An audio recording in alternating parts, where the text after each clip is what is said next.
So today we're talking with Casey Wahl, multiple-time business founder, author, movie producer, award-winning whiskey maker in a rare, remote, frozen volcanic island of Japan. We're going to cover the topics and tips around motivation, doing bad jobs, finding your source of energy, and just basically how to do great in Japan. All coming up.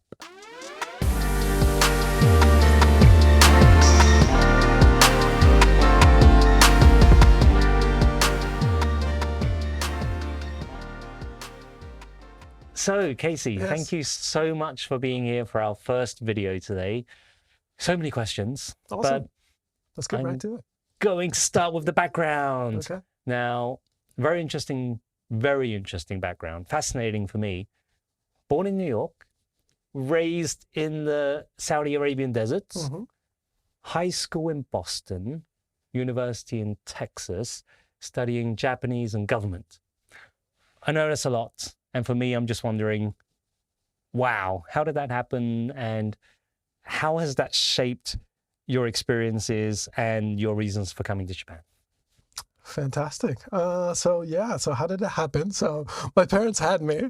I was born in upstate New York, and I think my dad's mother was very intrusive.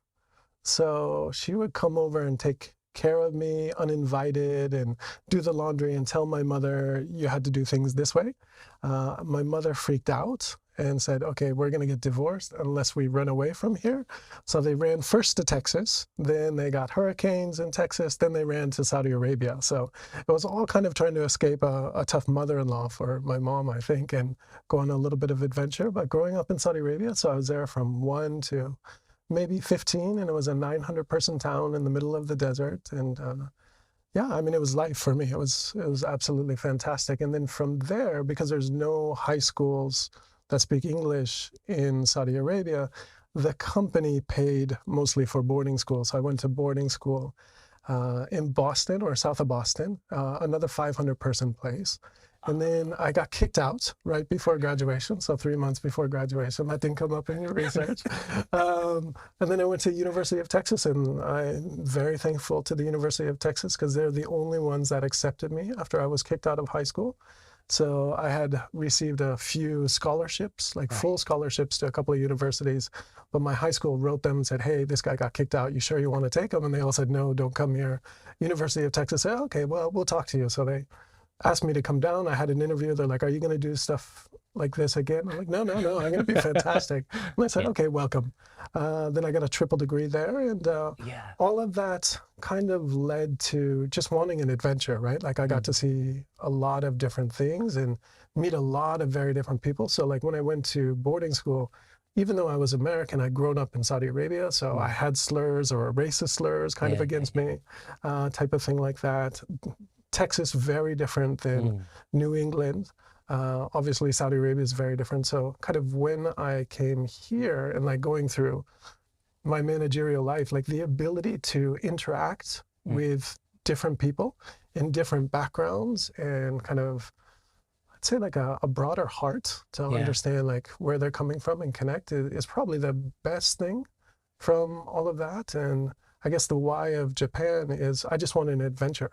So I think when I was in middle school, like 8th grade, teachers all, what do you want to be? And everybody's baseball player, superhero. And I'm like, I want to be an international businessman. And, I was very confident saying it. That's kind of dorky when I look back on it. But that's what came out of it. And I logically, like Japan was the biggest adventure from me. So I did the whole kind of Middle East thing. I kind of experienced that, naively or arrogantly, I thought, okay, Europe's very similar to the US, so it's not that much of an adventure. So, okay, let's go to Asia. Japan had kind of the top brand positioning in my mind. I think I wanted to be a ninja when I was a little kid, and I used to practice that when I was 7, 8, and 9, like walk around roofs and stuff. So, that's kind of the origin story of being here. And at Texas, Japanese and government. And an honors program. So I got a triple degree. So I'm very proud of this after getting kicked out of high school. How did you go from being kicked out of high school to, actually, I want to do something with government? Like, how do you even get to make that choice? So yeah, like for me, getting kicked out of high school was a chance to like change my life, and I think I wanted to subconsciously. Yeah. So, I was in with a bad crowd. I was drinking too much, doing drugs, like high school stuff, and I wanted to apply myself. Like, okay, what can I do? Yeah.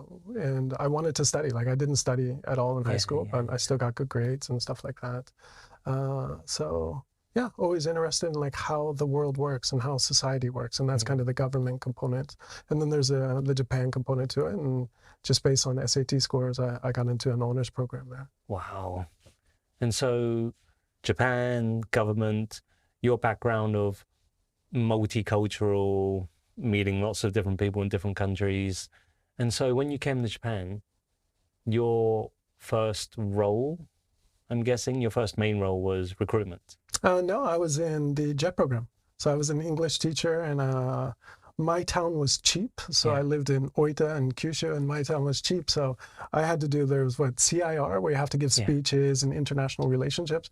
So they asked for somebody who could speak some Japanese. So I could speak Japanese. So I had to do both. So I was very busy down there. But yeah. So I did that for 2 years. Yeah. I love the nature of Oita, and the kids were wonderful, but I hated the job. Absolutely detested the job. What part of it were not as great for you in that role? Because I know you're great with people, multicultural background. Not that many people I'm great with, but some people. Now, like through Attune, so now I'm the CEO, founder of Attune, and what we look at is intrinsic motivation. So speaking, like looking back through an intrinsic motivation lens, I think autonomy is my number one motivator. So the ability to make decisions by myself, to figure out problems by myself, to try things by myself.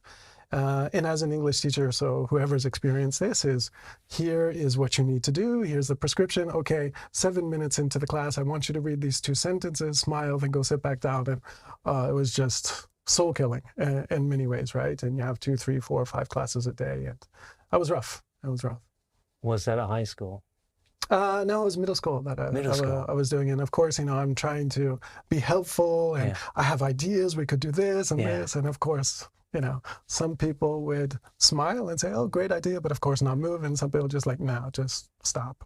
And so because of that experience, wanting more autonomy, was that what led you to your next step?